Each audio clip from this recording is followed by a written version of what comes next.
Today we are going to start our next chapter, that is chapter 2, Is Matter Around Us Pure?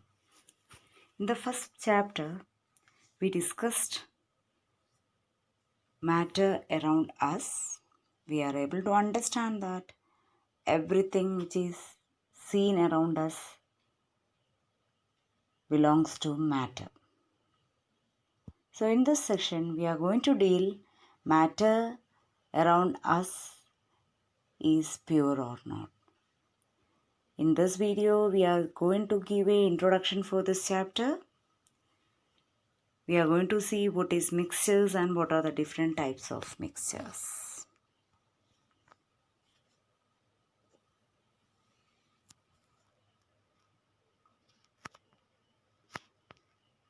We used to see so many things like this.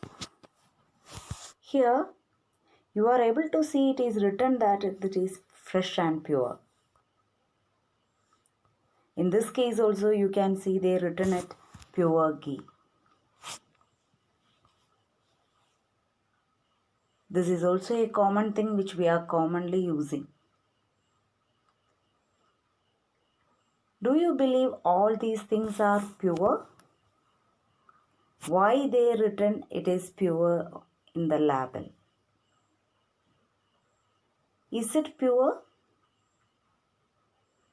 Actually, what is a pure substance according to chemistry? In the case of a common people, we can say all these things are pure. But when we are talking about all these things based on chemistry, we can say that the substances which is made up of only one type of substance or matter is called as pure substance. The substance which is made up of only one type of matter or one type of particles are known as pure substance. So when we are comparing the things which we already seen, milk, ghee, etc., we cannot say that is a pure substance because all these things contain different things combined together. We are able to separate ghee, butter, etc. from milk. It is there inside milk. So it is not made up of a single thing, a single type of substance or matter. So we cannot include actually milk in pure substance according to chemistry. Particles of that substance, if it contain only one type of particle, we call it as a pure substance. That is, a pure substance contain only a single type of particles. When we are taking a cup of water, if it contain only water, we can say it is a pure substance. If you take a cup of sugar, if it contain only sugar, we can say it is a pure substance. If you take a cup of salt, if it contain only salt, we can say it is a pure substance. But some salt mixed with sugar, unknowingly some salt get mixed with sugar, we cannot call it as a pure substance because it contains salt particle along with sugar particles. If two or more constant particles are mixed together, we call it a mixture. Lemon juice is an example for a mixture. In a lemon juice, water is there, lemon is there, also extract of lemon is there, also sugar is also there. So it contains two or more constant particles. Milk contains water, fat, protein. Bakery mixture, we call it itself by a term mixture, right? Why we call it mixture? Because it contains so many things in it. Green peas will be the groundnut, curry leaf, different colored balls, long strips, etc. So it is actually a mixture. I think you got what is the idea between pure substance and mixture now. Pure substance contain only one type of particle, but a mixture contain different particles mixed together. Now we are going to see what is a mixture in detail. Mixtures are substances made up of more than one kind of pure form of matter. A mixture can be separated by any physical process. By simple methods, we are able to separate, or we are able to take out the components present in a mixture.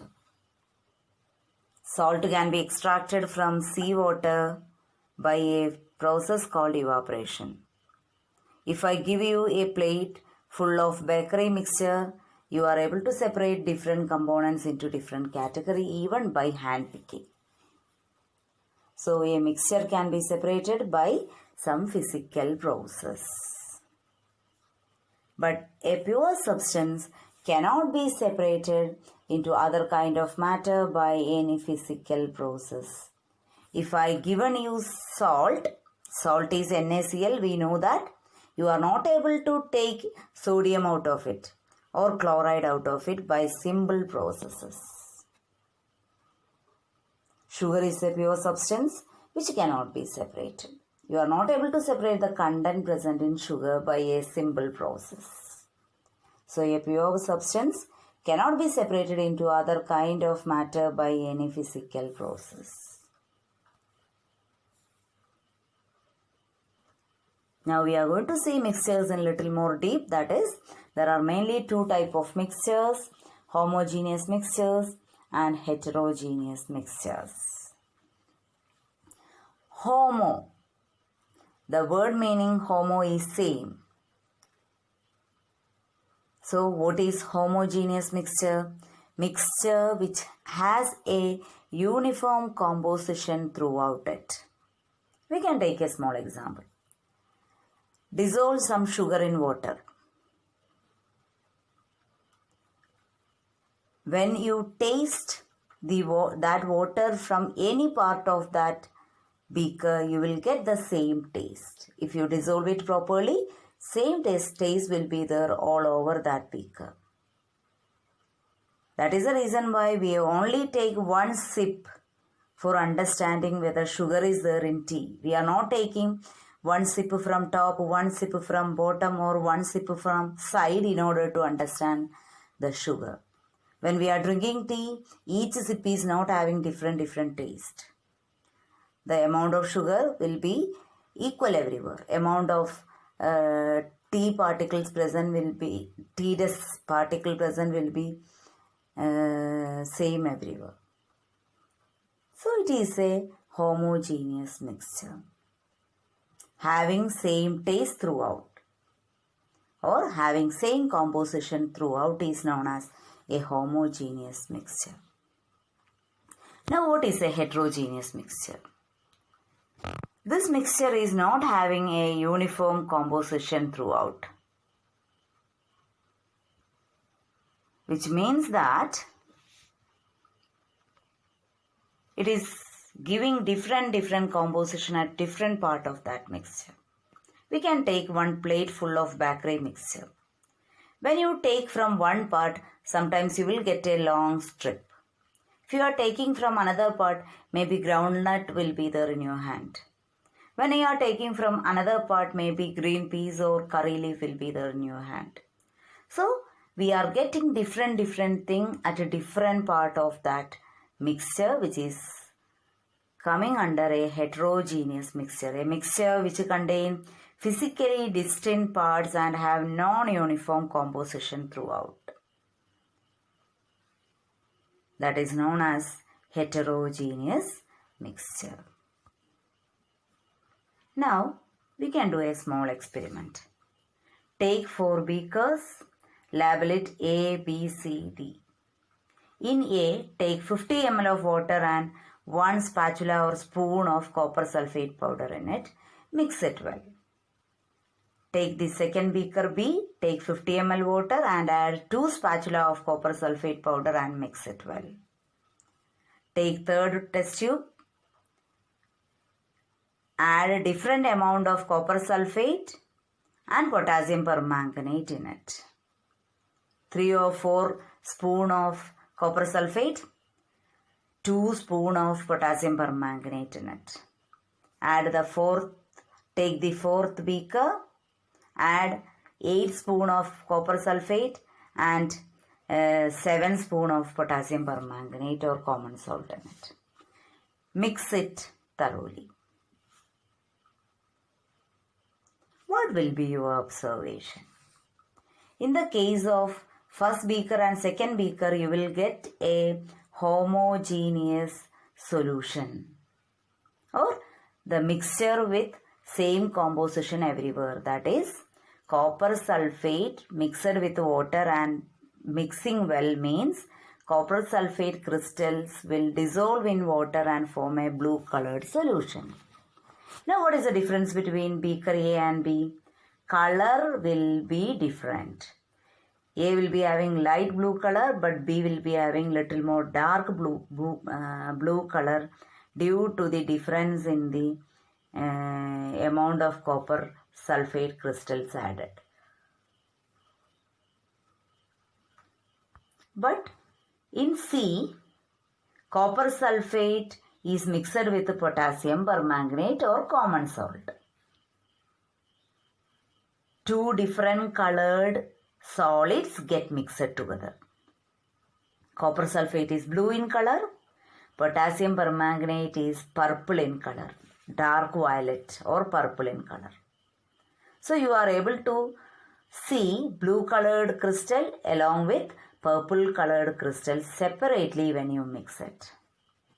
Now in the fourth one also you are adding copper sulfate and potassium permanganate or sodium chloride, which is white in color, in different proportion.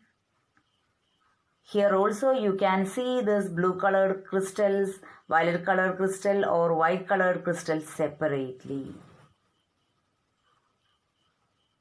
So these 2 beakers are having a heterogeneous mixture, but first 2 beakers are having a homogeneous mixture, but there is difference in the color. In A and B, they are having same composition throughout the mixture, but varies in intensity of blue color due to the change in the amount of copper sulfate used. This can be called homogeneous mixture. In C and D, they get a physically distinct non-uniform compositions of particles of components. It is called a heterogeneous mixture. Now another activity. Take 4 test tubes. First one is having few crystals of copper sulfate. Add some water into it. Second test tube is having 1 spoon of sugar. Add some water into it. Third one is having some chalk powder. Add some water into it. Fourth test tube is having some drops of milk or ink. Add some water into it. Mix thoroughly. All these test tube we can mix thoroughly. What will happen when you add copper sulfate with water? It will form a homogeneous solution. Copper sulfate crystal will dissolve in water. What will happen when you add 1 spoon of sugar into water? Sugar will dissolve in water and it will form a homogeneous solution. What about chalk powder plus water? Is it miscible or will it be dissolved? We can say that it will not dissolve in water. What will happen if you add few drops of milk or ink with water? It will also get mixed up. Now we will do some experiment with these mixtures. That is, we will pass beam of light through these beakers. We will use a torch or some beam of light and we will pass through all these beakers. After that, we will keep all these beakers undisturbed for some time for checking the property. After that, we will do a filtration process with these content.